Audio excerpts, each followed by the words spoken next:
Shabbat Shalom. This week, the Parsha is Devarim, the beginning of the fifth and final book of the Torah.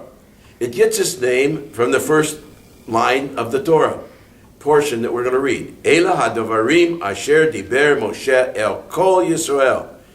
And Moses read these words. These are the words that he said. Words become so important.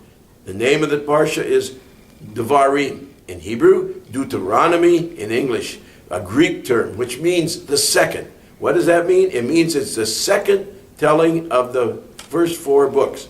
Many things are repeated. So if you missed the first part, this is an instant replay. You can come to shul now and learn again about the first laws.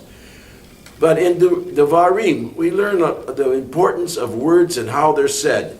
And I thought no better setting for this than to sit in a library where it's all words. And in this library, there's a book such as this by Rabbi Joseph Delushin, Words That Hurt and Words That Heal. How to choose words wisely and well. Another book is by Rabbi Arthur Green. These are the words, a vocabulary of Jewish spiritual life.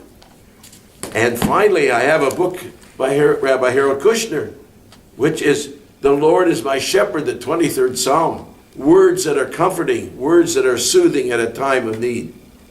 I think it is important for us to understand that also a dictionary is important in our library because those words are not always understood. But we must be careful with how we use our words and what we do with them and how we speak them. Because you know the word Devarim, words, is very much like the word Devorim, bees. Now think about that. The Midrash says that just as our words are like bees' stings, it means that you can hurt somebody with them. And a bee, once he stings, he dies. So does the person's spirit and soul sometimes die when they use words that are gossipy.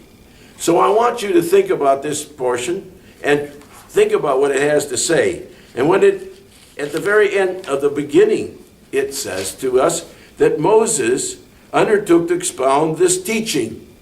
And what is the expounding of the teaching is the Torah.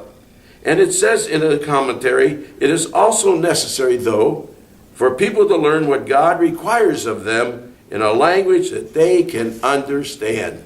My friends, study the Torah. Study your values. Come to Torah study. Whatever way you can, study it in your language and understand what God wants of us. Shabbat Shalom.